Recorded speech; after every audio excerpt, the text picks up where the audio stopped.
3 nad ranem. W Dubaju budzi się francuski przedsiębiorca. Budzi go eksplozja. Dubaj obiecuje milionom ludzi jedną rzecz, że można zamieszkać za szybą. W apartamentach za grube miliony. Bez wojen, bez polityki, bez regionu, który płonie. Ale ta szyba właśnie zaczęła pękać. Świat i ludzie. Na podcast Świat zaprasza Wojciech Cegielski, korespondent zagraniczny Polskiego Radia. Dubaj leży w Zjednoczonych Emiratach Arabskich, nad Zatoką Perską, niedaleko Iranu i niedaleko cieśniny Ormus, przez którą przechodzą najważniejsze nerwy światowej energetyki. Przez lata miasto budowało obraz miejsca, w którym wszystko jest pod kontrolą. Ogromne lotnisko, luksusowe hotele z basenami, wielki biznes, szkoły, metro czy plaża. Wszystko działało, nawet gdy cały region płonął. W ubiegłym roku lotnisko w Dubaju obsłużyło 95 milionów pasażerów, a do Dubaju przyleciało 20 milionów turystów. Dubaj stał się maszyną do produkcji zaufania, ale wszystko runęło wraz z wojną w Iranie. W tym odcinku zrobimy 3 rzeczy. Po pierwsze, wejdziemy do Dubaju tak, jak wchodzi tam turysta, przez szkło i klimatyzację. Po drugie, zobaczymy tę maszynę, która ten spokój produkuje i jej cenę. Po trzecie, zobaczymy, co się dzieje, kiedy ta maszyna dostaje pytanie, na które nie ma odpowiedzi w folderze turystycznym. Gdyby Dubaj był tylko pustą dekoracją, nie przyciągałby tylu ludzi, pieniędzy i planów na życie. Bo tak naprawdę Dubaj to miasto na sterydach.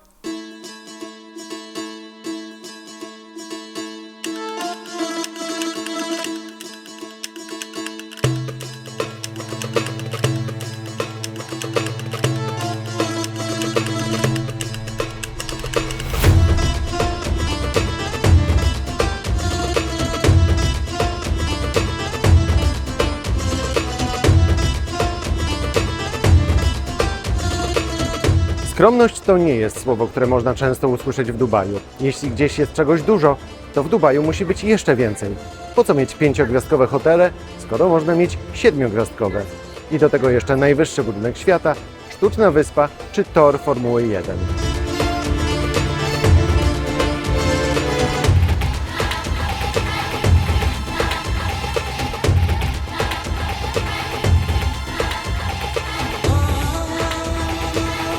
Dubaj lubi przesuwać granice tego dużo. Hotel ma dawać więcej niż hotel. Wyspa ma wyglądać lepiej niż natura. Centrum handlowe ma być miejscem spaceru, zakupów, obiadu i ucieczki przed upałem. Pustynia dostaje przewodnika, kolację, samochód terenowy i idealne światło do zdjęć na Instagrama.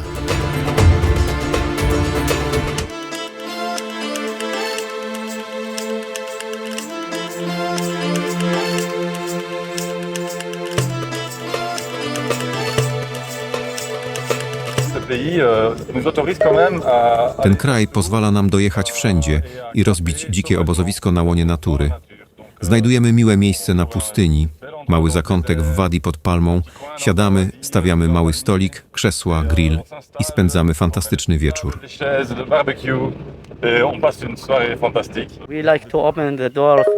Lubimy otwierać drzwi ludziom, którzy mają pytania i którym możemy odpowiedzieć. Pomagamy tym, którzy potrzebują pomocy. To leży w naszej tradycji i kulturze. I właśnie dlatego pierwszy odruch wielu ludzi jest prosty. Ja też chciałbym tam być, choćby na chwilę. Bo Dubaj oferuje pokusę bardzo konkretną. Sprawne państwo w wersji premium. Czystość, bezpieczeństwo, status, dobrą szkołę, plaże po pracy, lotnisko, z którego można polecieć prawie wszędzie. To działa szczególnie mocno na ludzi, którzy przyjeżdżają z miejsc mniej przewidywalnych. Z krajów, gdzie państwo męczy, a codzienność skrzypi. Dubaj mówi takim ludziom, tutaj rytm jest prostszy. Pracujesz, zarabiasz, kupujesz. Wysyłasz dzieci do szkoły, wracasz wieczorem przez miasto, które wygląda jakby codziennie ktoś polerował je specjalnie dla ciebie.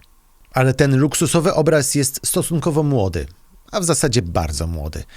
Dzisiejszy Dubaj lubi wyglądać tak, jakby zawsze wiedział, że będzie stolicą luksusu.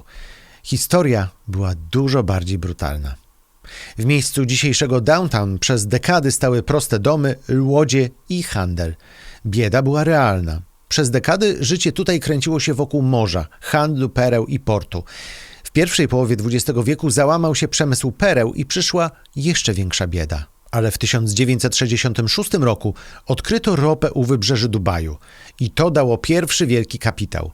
W 1969 roku ruszył eksport. To był moment zapłonu. Mały, biedny emirat, gdzie ta bieda aż piszczała, nagle zaczął zarabiać miliony. Ropa dała pieniądze na start, a ambicja i handel zrobiły z tego system. A system nauczył się jednej rzeczy. Bieda ma zniknąć z pierwszego planu. I teraz mamy obraz, który jest dużo mocniejszy niż zwykłe kiedyś pustynia, dzisiaj wieżowce. Bo po jednej stronie mamy dawne wybrzeże, perły, łodzie, susza, proste domy, zależność od morza i handlu. Ale po drugiej stronie to jest ten dzisiejszy Dubaj, czyli Burcz Khalifa, Emirates, Palm Jumeirah, apartamenty za milionów dolarów i terminal, przez który przechodzi więcej pasażerów niż przez niejedno europejskie państwo. Ale ta przemiana nie usunęła biedy w sposób magiczny. Ona przesunęła ją tam, gdzie turysta po prostu rzadko patrzy. Do pracowniczych autobusów o świcie, do kwater na obrzeżach, do ludzi, którzy przyjechali z zewnątrz i obsługują miasto marzeń dla innych, do zaplecza, bez którego nie działa żaden basen na dachu. Wystarczy odwrócić kamerę od widoku z hotelu. Ktoś sprząta lobby, zanim goście zejdą na śniadanie. Ktoś stawia apartament, który inwestor kupuje potem przez telefon. Ktoś jedzie autobusem na budowę, kiedy miasto dopiero zaczyna świecić. W Dubaju porządek na pierwszym planie wymaga ogromnego zaplecza, pracy, kontroli i reguł. Oficjalne dane i organizacje międzynarodowe pokazują, że model gospodarki Emiratów bardzo mocno opiera się na pracownikach z zagranicy. Szacuje się, że aż 90% mieszkańców Dubaju to cudzoziemcy, głównie pracownicy fizyczni z biednych krajów. I to oni właśnie pracują. Dubajczyk raczej odpoczywa. W Dubaju jest około 2 milionów Hindusów, Pakistańczyków, Nepalczyków czy ludzi z Bangladeszu. Pracują po 12 godzin za mniej niż $300 miesięcznie, czyli w przeliczeniu na złotówki nieco ponad 1000 złotych. Organizacje praw człowieka od lat opisują nadużycia wobec tych migrantów i ryzyka pracy w ekstremalnym upale. Zobacz ten kontrast. Na jednym końcu miasta ktoś wybiera marmur do apartamentu, na drugim ktoś wraca do swojej kwatery po zmianie w upale.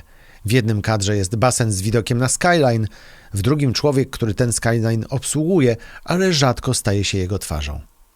Dubaj nie wymyślił nierówności. Dubaj zrobił z jej ukrycia część swojego doświadczenia. Widzisz szkło, ale rzadziej ręce, które codziennie to szkło polerują. No bo są rzeczy, które można wypchnąć poza kadr. Jest też jedna rzecz, której nie da się ukryć za recepcją hotelu. To geografia. A za chwilę dalszy ciąg podcastu. Zanim dojdziemy do wojny z Iranem, trzeba jeszcze zobaczyć serce tej całej maszyny. Bo dla modelu Dubaju najważniejszym budynkiem może wcale nie być Burcz Khalifa. Może nim być terminal na lotnisku. W 2025 roku lotnisko w Dubaju obsłużyło 95 milionów pasażerów. To prawie 3 razy tyle, ilu jest Polaków. To lotnisko działa jak pompa. Tłoczy do Dubaju turystów, ekspatów, inwestorów, konferencje, wydarzenia, influencerów i pieniądze z całego świata. Ropa dała Dubajowi początek złotej ery i dała oddech po biedzie i kryzysie pereł. Pozwoliła zbudować hotele, baseny, centra handlowe w tempie, którego biedne portowe miasto nie mogłoby samo udźwignąć. Ale współczesny Dubaj żyje z ruchu, z ludzi, którzy przylatują, z ich pieniędzy, z firm, które są w stanie inwestować, z mieszkań sprzedawanych jako obietnice lepszego życia, z turystyki, która mówi: tu odpoczniesz od świata, nawet jeśli jesteś w samym środku Bliskiego Wschodu. W 2025 roku wartość transakcji nieruchomościowych w Dubaju przekroczyła $250 miliona. Za takimi liczbami stoją decyzje, bo ktoś kupuje apartament, bo wierzy, że miasto dalej będzie rosło. Ktoś przenosi firmę, bo chce stabilnego adresu. Ktoś zapisuje dzieci do szkoły, bo planuje zostać na lata. Dubaj sprzedaje wtedy przekonanie, że jutro będzie przypominało to, co jest dzisiaj. To wszystko nie byłoby możliwe bez lotniska, jednego z największych na świecie. I właśnie dlatego wystarczy odwołany lot, pocisk z Iranu, zamknięta giełda, szkoła, żeby człowiek zaczął patrzeć na Dubaj zupełnie inaczej, jak na luksusowe więzienie.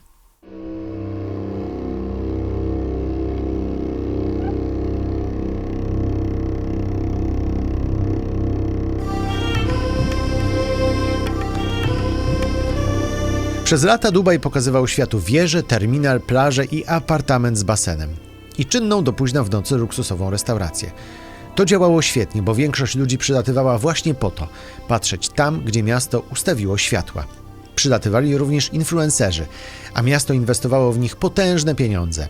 Właśnie za pokazanie tego basenu i tej restauracji na Instagramie. Ale nagle wzrok idzie w inną stronę, na Iran i na niebo, które jeszcze wczoraj było tylko tłem do zdjęcia.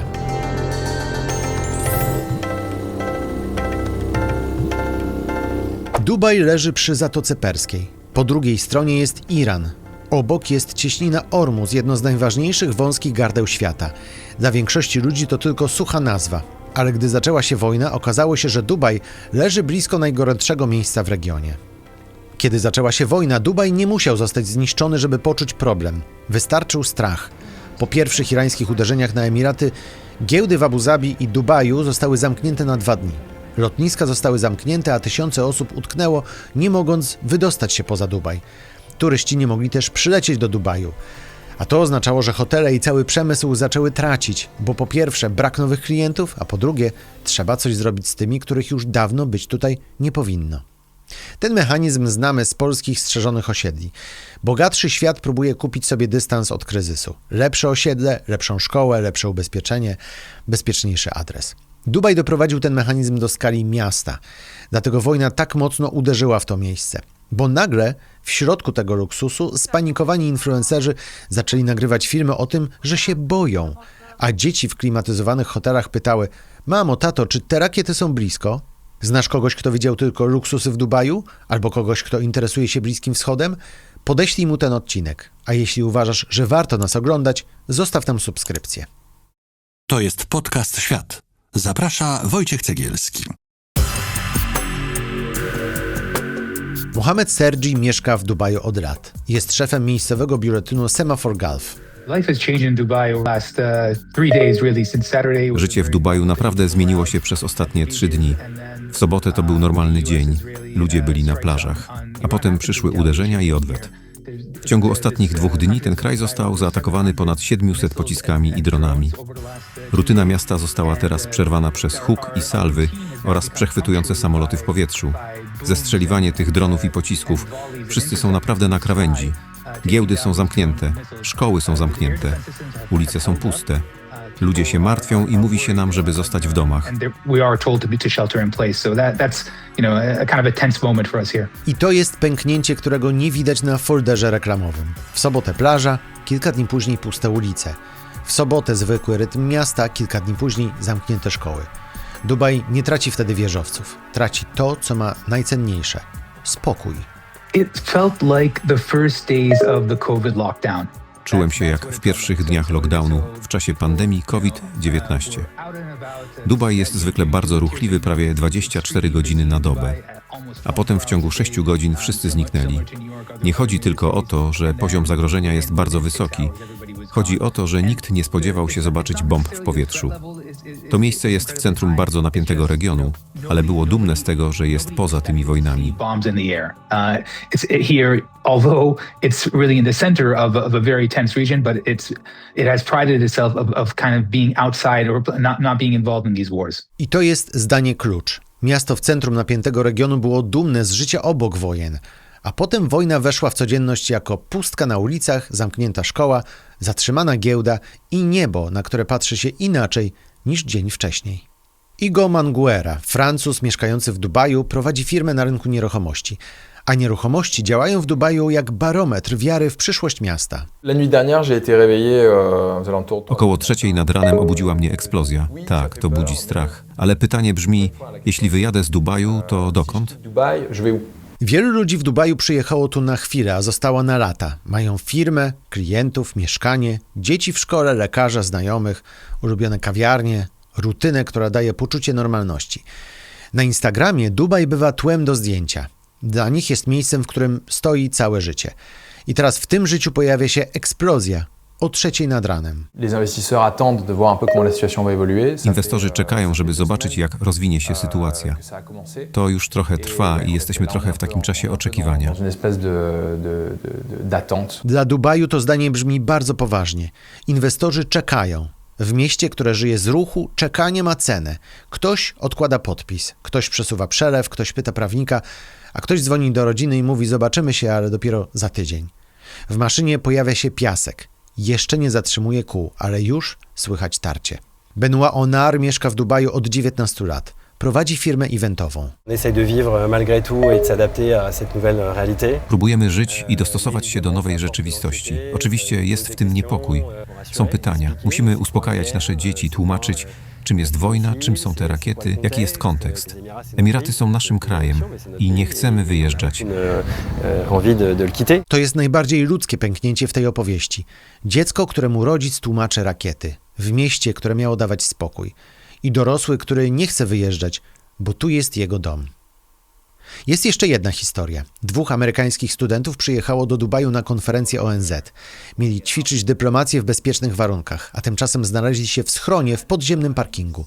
W programie konferencji była symulacja dyplomacji, a w praktyce ucieczka przed prawdziwym atakiem.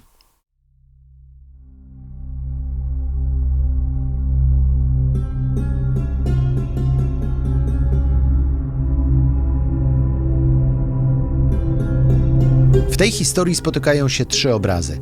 Pierwszy, dawny Dubaj, biedne wybrzeże, perły, handel, praca i życie zależne od morza. Drugi to ten dzisiejszy Dubaj. Szklane miasto, ropa jako pierwszy kapitał, lotnisko, port, nieruchomości, luksus i globalny przepływ pieniędzy. Trzeci, Dubaj za kulisami. Pracownicy, kwatery, upał, zależność od kontraktu i ludzie, którzy podtrzymują obraz wygodny dla innych. Wojna je wszystkie wydobywa. I nagle widać, że Dubaj zaczyna tracić nad tym wszystkim kontrolę. Miasto działa, lotnisko z przerwami, ale pracuje. Hotele stoją, szkoły wracają do nauki, a firmy zaczynają znowu zarabiać. Ale jeszcze kilka miesięcy temu mało kto wiedział, że największym luksusem Dubaju nie jest złoto, hotel, basen czy najwyższy budynek świata. Największym luksusem Dubaju jest chwila, w której patrzysz przez szybę i wierzysz, że jest bezpiecznie. Bo wojna przypomniała Dubajowi, że nawet najdroższa szyba nadal pozostaje szybą. A teraz pytanie do Ciebie. Czy Dubaj bardziej Cię fascynuje, czy bardziej Cię niepokoi, bo uważasz to za sztuczny świat? Napisz w komentarzu jedno słowo, marzenie lub ostrzeżenie. Jeśli ten odcinek pomógł Ci zobaczyć więcej niż pocztówkę z wieżowcem, wyślij go jednej osobie, która zna Dubaj tylko z Instagrama albo z biura podróży. A jeśli chcesz dowiedzieć się więcej o tym, jak Dubaj zbudował swój bezpieczny i luksusowy wizerunek, to zostawiam Ci inny odcinek o influencerach, którzy znaleźli się nagle w środku wojny. Link do odcinka widzisz teraz na górze ekranu. To był podcast Świat, świat opowiedziany przez reportera, przez ludzi, miejsca i decyzje, które pokazują więcej niż same nagłówki. Jeśli takie historie pomagają Ci lepiej zrozumieć świat, subskrybuj i powiedz o nas swoim znajomym. Jesteśmy też na Instagramie, TikToku i na Facebooku. Tam wrzucamy szybkie newsy i aktualizacje. Wojciech Cegielski, dziękuję za uwagę i do zobaczenia. To był podcast Świat. Do zobaczenia w kolejnym odcinku.